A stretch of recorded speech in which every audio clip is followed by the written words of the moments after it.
상간자를 상대로 제기했었던 손해배상 청구에서도 패소하고 결과적으로는 상간자에게 소송 비용까지 물어주라 라는 판결까지 선고받았어요. 안녕하세요. 빌리브인 형사전문 정예린 변호사입니다. 오늘은 상간소송에서 불법 증거를 제출해서 소송에서 패소하고 소송자가 소송 비용까지 물어준 사례를 한번 살펴보려고 해요.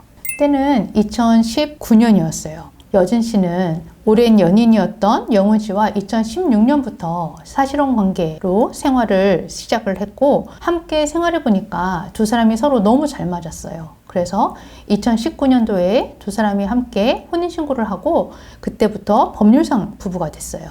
이때부터 여진 씨는 새로운 출발과 함께 행복한 결혼 생활을 새롭게 꿈꾸게 됐던 거죠.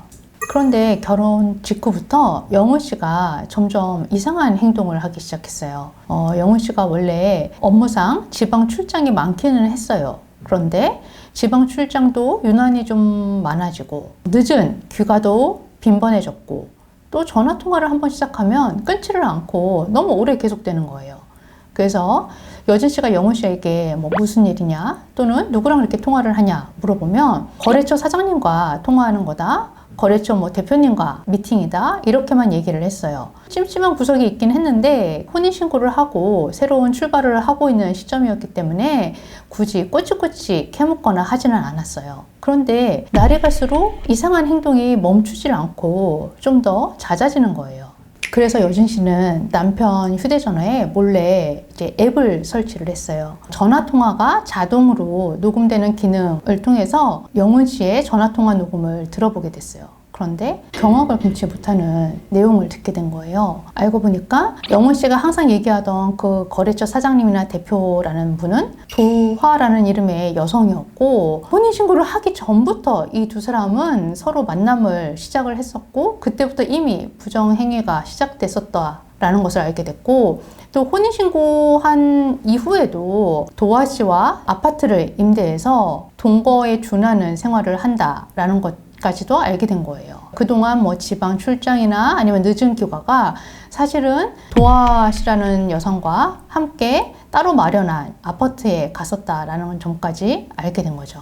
여진 씨는 이러한 통화 녹음 내용을 듣고서는 너무 심한 배신감과 충격에 헤어나오지 못하게 됐고 그래서 결국 여진 씨는 상간자를 상대로 손해배상 청구를 했고 그 소송에서 통화 녹음 녹취록을 증거로 제출했었어요. 그랬더니 소송 상대방인 도화 씨 측에서는 도리어 미안하다 이런 얘기를 하는 게 아니라 소송에서 이 녹취록은 불법으로 취득한 증거다 이렇게 주장하기 시작했던 거예요. 이에 대해서 여진 씨는 해당 녹음 자체가 남편의 휴대전화에서 이루어졌고 남편이 녹음한 것이고 남편의 동의가 있었다라고 주장하기도 했어요. 하지만 법원은 이러한 여진 씨 주장을 받아들여 주지는 않았어요. 통화 녹음의 녹취록 내용을 이렇게 들어보니까 남편인 영훈 씨는 통화 내용이 자동 녹음되고 있었다는 것은 전혀 모르고 있었던 것으로 보이는 내용이 있었던 거예요. 결국 법원은 여진 씨가 제출한 통화 녹음의 녹취록은 타인 간의 대화를 녹음한 것이고 특히 통화 당사자인 영훈 씨와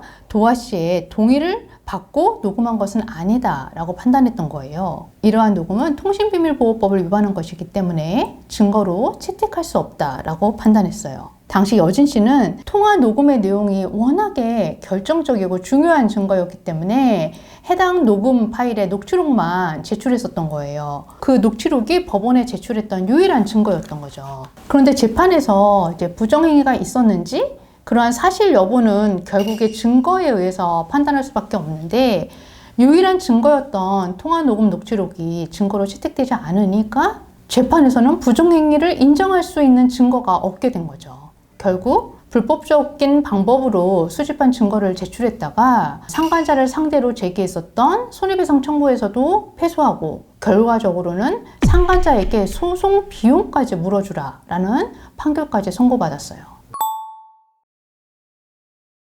동의 없이 타인 간의 대화나 통화를 녹음한 경우에는 통신비밀보호법 위반에 해당을 하고 이 경우에는 1년 이상 10년 이하의 징역 그리고 5년 이하의 자격정지에 처한다고 규정하고 있어요. 이처럼 통신비밀보호법을 위반한 경우에는 초범인 경우에도 사안의 경중이나 통화 녹음의 횟수 또는 경우에 따라서는 실형이 선고될 수도 있는 중대한 범죄이죠. 근데 이 사안에서는 사실 배우자나 그 상간자인 도아 씨가 형사 고소까지 했는지는 이 사안에서는 알 수는 없었어요. 근데 만약에 형사 고소를 했다면 통신비밀보호법 위반으로 처벌될 수도 있었던 사안으로 보여요.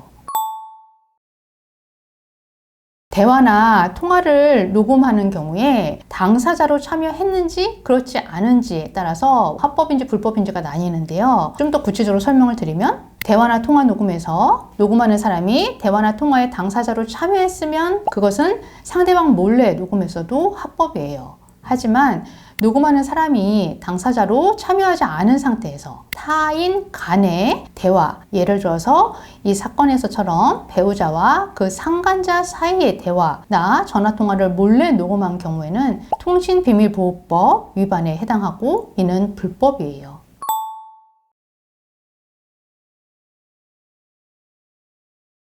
형사소송에서는 증거 능력에 대해서 엄격하게 적용을 하고 있어요. 그래서 위법하게 수집된 증거는 형사사건에서 증거로 사용할 수가 없고 이는 위법 수집 증거 배제 법칙이라고 말하고 있어요. 근데 민사나 가사소송에서는 자유 심증주의 원칙에 따라서 다소 불법적으로 취득한 증거라고 하더라도 재판에서 증거로 채택하는 경우가 있어요. 그런데 대화나 통화 녹음의 경우에는 조금 주의를 하셔야 돼요. 왜냐하면 통신비밀보호법 제4조에는 통신비밀보호법 제3조를 위반해서 취득한 내용은 재판 또는 징계 절차에서 증거로 사용할 수 없다고 규정하고 있거든요.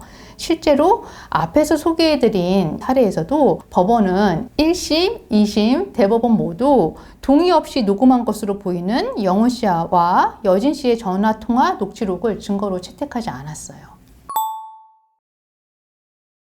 불법적인 방법으로 증거를 수집하지 않는 것이 매우 중요하고 이에 대해서는 지난 영상에서 조금 자세히 설명드렸으니까 그 영상 참고해 주시면 좋을 것 같아요.